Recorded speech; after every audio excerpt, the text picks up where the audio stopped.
One of your friends who I spoke to described you as the most genuinely curious person they've ever met. My question from that was, how do you determine between interests to pursue and write about versus those that you won't cover and won't write about and examine deeper? I think it really is. It is about kind of it's like curiosity and kind of almost say just kind of excitement. Like, if I think about like there's certain, I don't know, topics that I would think about or where I'm like excited to do it. And it's not just, curiosity is one thing. Like, when I first read about Neuralink and I started to understand what they were doing, I was like jumping out of my seat to like write about it because it seemed so cool. And I just wanted to like, I suddenly, it seemed like a game to try to like take everything I was learning and like, what's the story here? What's really like, how would I, if I had a bunch of friends sitting around, like, how would I explain this to them? And like, this like incredible story, like, how do I tell it? Okay. But then there's also sometimes just like, I don't know, like procrastination or life partner, stuff like that. That's not like necessarily curiosity as much as it is. I know I have a bunch of swirling thoughts in my head. A lot of times those posts emerge from conversations with friends. Like, we're always just talking about this. We're always talking about like, I'm always thinking about my own, work habits and procrastination and what's going on there in the head. And I have this idea, this is characters in the head. Or I'm always talking about relationships with my friends. And we're saying that these are the three things that actually matter, or whatever they are. And so then it becomes like, the thing that would excite me there is like, I'm going to now take that's kind of scattered thoughts and I'm going to make like an official framework, which is just the kind of thing I would just do when I'm procrastinating, or like I'd want to be, I would think, okay, how many it's been 6 million years since we diverged from chimps. Okay. Like how many generations is that? Like how many great grandfathers do you have to go back before you get to like a full monkey situation? And like, that's so interesting to me. So then I want to like, okay, I'm going to make a chart and like I would just do that on my own, just to like be like, okay, so that's, I don't know, 6 million years and just say there's, 30 years. So that's 200, per generation, that's 200,000 generations. Okay. So if there's like 100, that's 2,000 in a row. And I'm trying to picture, wow, that's how many like greats you have to go back to get to monkeys. So I would just do this in my own head. So that's a perfect topic. There's a lot of topics I'm not curious about, or that I think about writing about, and I'm like, sounds icky. Like, there's a lot of stuff about like, I don't know, philosophy. People talk about like the self and like consciousness. I'm kind of just like, it's just like, I don't know, it's abstract. And crypto. People wanted me to write about crypto, and I was kind of just like, I don't know.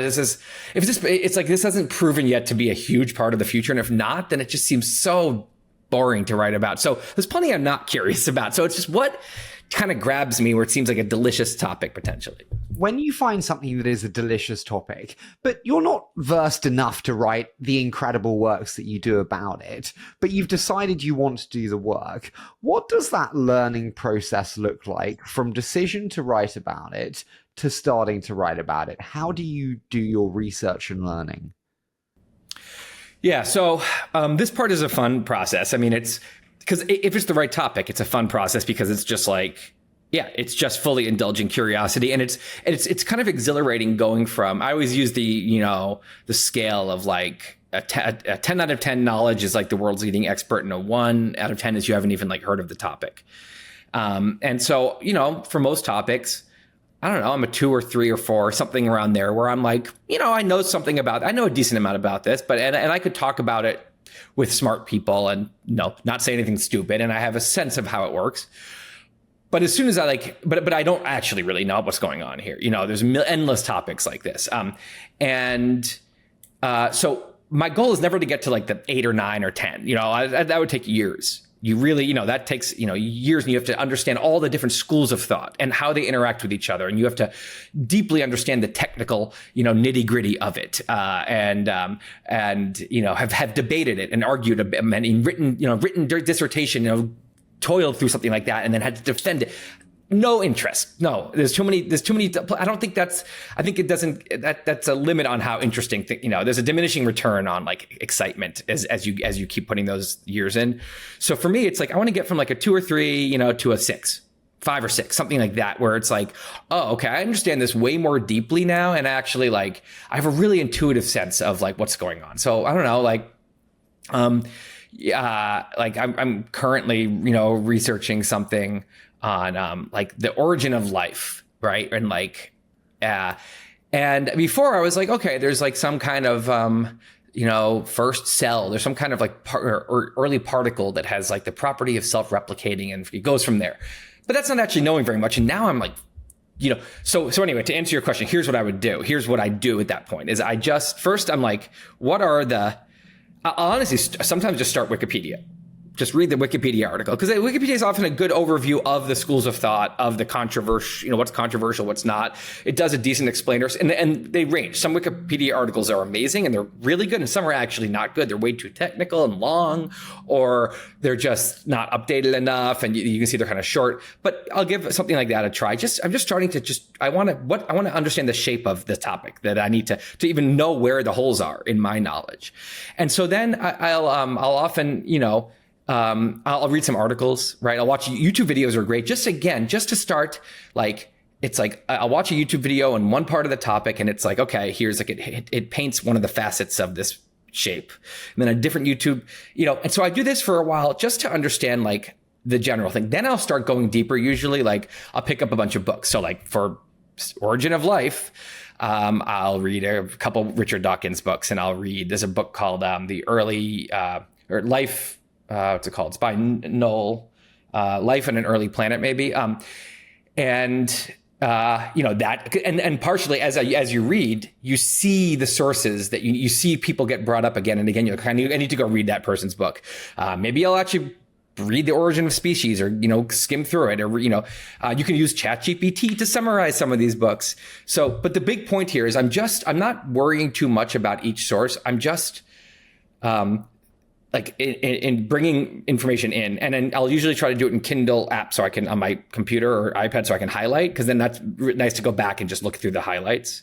Okay, so just so I get it right on the note-taking side, so you use Kindle app there, and for others, for YouTube videos, for articles, do you just do Word docs, Google Docs? I'm just trying to get a framework for how you do. I'll have like a text edit doc that's just very basic, where I'm just starting to like, if there's something, I'm like, oh, okay, I just learned about like metabolism versus replication as the two theories. Okay. And this YouTube video actually like explained it pretty well. So I just want to be able to come back here and reference this, and just make sure so I'll like, save the, you can get the hyperlink that's at a certain time. So I'll just kind of like write, metabolism versus, blah, blah, blah, YouTube, and then I'll highlight YouTube. I'll hyperlink the YouTube to that place. So I can just go. And I just have a lot of that.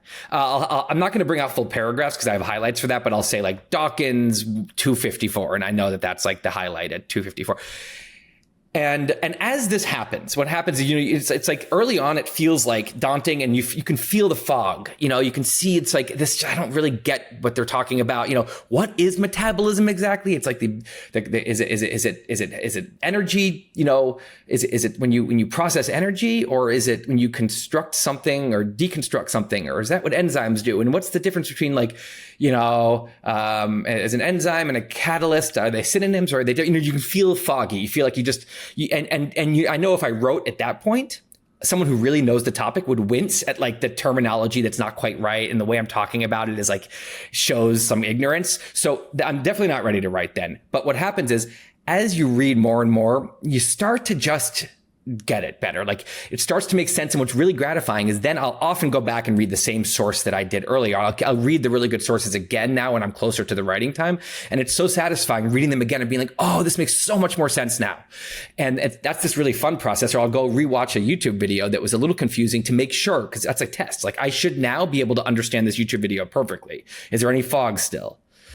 Do you ever worry that a topic is too complex or intellectually challenging, intense for a broad audience? When you talk about metabolism there versus whatever it was that you were talking about, I got no idea. Now, it may be intellectually interesting past a certain level, but unlike the zeitgeist of AI, crypto, climate change, hot topics of the day, it's almost too intellectually challenging for an audience. Is that ever a question for you? No, because this is my job. So now my job basically as I read, right? So, again, if I'm really trying to write a book chapter or good blog post, I'll read, 5 or 6 books, maybe more. I'll skim through chapters of other books and a bunch of papers and YouTube videos, whatever. It's a lot. And along the way, you come across a perfect metaphor that's a dopamine hit, and I'm either going to use that metaphor and credit the person, or I have my different version it stoked a metaphor that, that made me realize I have a better metaphor for this that I'm going to use. But I will note all these like dopamine hit moments. I'm like, oh, that clicked, right? That's important. And at the end, basically my job is there is something, the origin of life is officially interesting, right? And now the question is, how deep do you go? So if you don't go deep enough, now most educated people, like, you're not teaching them something too new. And it's actually not that, if you're just saying that there was a molecule that had the property of self-replication and that started happening, and sometimes it would replicate incorrectly, and then that was variation. And before you know it, there's like Darwinian evolution, and that leads to all of the animals we see today. Okay, that's not like deep enough. Like, people know, I didn't really teach most people anything new there, and it's not interesting because it's so broad. So then you can go deeper, right? And it gets more and more interesting. And I know this because I use myself as the focus groups, because I know what I just got dopamine hits from when I was like, oh, that is so cool, right? Okay, perfect. Because my readers are going to think that's so cool too. And then other things, I'm like I'm deep in this chapter and I'm like, this is so boring. It's like so specific now. I'm getting to like the really, really deep. So I'm using the origin of life, but AI is like this. You can go, I can explain ChatGPT. Again, if you explain it the really broad way, you'd say something like, this is, a large language model, which allows you to ask questions and it uses the whole internet, as data to answer them. Okay. Not saying anything new there. I can go deeper and try to explain, how large language models work and how it's just this complex process of choosing the next word, using a brute force of computation, whatever. And okay, maybe that's more interesting. You can go really deep and start to explain how transformers actually work and all this jargon. And now you get to really boring again, right? And so any topic you mention, there is, you can keep going until it gets really technical and boring. And so my job is to basically have good taste for what is actually interesting to people like me, reasonably smart, educated people who are very curious but don't know that much about this topic, but they'd like to know more. What's that sweet spot of, what are the things and the ways of explaining it that are going to make them, have, if I had dopamine hit every hour while researching, I want them to have one every minute while reading my post. Have you ever had it where you thought a topic would be interesting, but post-research, it is not as interesting as you thought? Yeah, because some topics are, it's like I thought they were, I'm trying to think of examples of this. Like, well, as I'm saying, usually if you just get to the right level of depth, I'm trying to think if there are topics that are just not interesting anywhere in the level of depth. And I don't know. I mean, I'm not sure I can think of that many topics that I would research in the first place, where I know that there's something that seems interesting to me, where there's not anything interesting there. Again, sometimes the depths of it are very boring, and sometimes, but that is, as a writer, I do a lot of filtering. So there will be subtopics. I was just, I was going to put a section in my book about ice ages and why they happen. And then I realized I'm still researching this, but I was like, this is so complicated. It's actually not. I thought it was because the sun is just angled, the earth angles this way every 26,000 years and it changes. And I'm like, no, it has to do with all this chemical stuff from the earth, and it has to do with the atmosphere. And I'm like, if I feel bored, then I feel like I'm back in a boring high school class. Out. I'm not going to write that. I'm not going to write it about it. I have this sometimes with shows. Have you ever had it where you think it's interesting, you do it, but post-release, it doesn't resonate with audience in the same way that your interest resonated with it? Yeah, definitely. Sometimes it's hard to know what specifically, within the post resonated. I think if I had more granular information on this paragraph bored 90% of people, I'd be like, oh shit, that's surprising to me. I thought it was, so I don't really know, it's like, I know how well the post in general did. I think what would surprise me is which parts were most interesting. But which post has done the worst that you thought would do well? Early on in the first, year of Wait But Why, my goal was like to go viral most of the posts, right? Then I started just doing stuff I was, just purely that grabbed me and that I thought would be fun to write about. But early on, it was like, let's get some readers here. And so the first like 10 posts, it was like, maybe this one, mega viral. I'm like, no, this one, mega viral. Like, oh, this one's hilarious. I'm like, nah, it wasn't hilarious. And I'm like, this one's going to like be super controversial. I'm like, no one cared. So, there were definitely posts early on like that I was, I thought this one, like I wrote a post on something called like the Apple game that my friends and I love. And it's like, you rate everyone by their, so Apple has skin, flesh, and then a core. So every person is kind of like that, where the skin is like the vibe they give off when you first meet them. And then the flesh is like who their friends know they really are. And the core is who they really are deep, deep, deep down. Maybe only their spouse or their best friends know. Maybe no one besides them know. And so for each one of these, you give a good or a bad. So someone can be like a good, bad, good. Means they have they come off really like, well, they're friendly, but then you get to know them better and they're a huge asshole actually. And they will talk shit about those people that think they're friendly. And then, but deep down in their soul, they're like quite good. So it's like they're a good, bad, good. So anyway, this game is so fun with my friends. And I was like, this is going to be like an internet sensation. I'm going to publish it. It's going to go everywhere. It's going to be like the only thing people are talking about. No.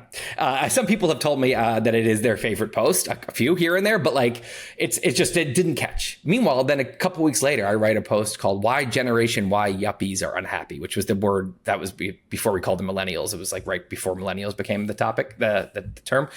But it was basically why millennials are unhappy. And I again, it was the same exact feeling. I was like, this is going to catch fire when I post it. This is like, everyone's going to, this is going to be, and it did. And it totally did. Like that one got, it got 14 million people read that in a week. It was like a huge, so I thought that was going to happen 7 times before it actually happened. I think those are the hardest ones when you're like trying to go viral and write something that's going to that's like very hard to predict. And you kind of get some luck. As far as like a topic that I'm like I think this is interesting. I think if I find it really interesting, there's at least a certain critical mass of my own readers that will usually agree with that. I constantly struggle with the element of something does well and so I do more of it versus doing it for myself and my own interest. I almost don't want to be swayed by the data and I just want to focus on high quality output. I find sometimes the best shows performing wise are because they feature, I'm not saying Elon Musk, I haven't had him on the show, but like because you feature Neuralink or Elon and it's a well-known name and brand association, or it's AI or it's crypto or whatever that is, versus what actually is natural and interesting. How do you think about that juxtaposition between the interest and the chasing viral? I think it's not that I don't chase viral anymore. But I'll do it. It has to also go along. For example, crypto would have been a perfect post. I know it would have been viral at the moment it was right at the heat when everyone was talking about crypto. And I got a lot of requests to write about it. And I just know people just were dying to learn about it. I could have dug in for 2 weeks, read everything, talked to a bunch of people, written the full crypto explainer. But I just didn't want to. And I think early on, if I knew that I had almost a guaranteed, million people in the first few days viral post, I would have done it. Right. It was just then it was like, take that. Oh, amazing. People are going to. But I think, I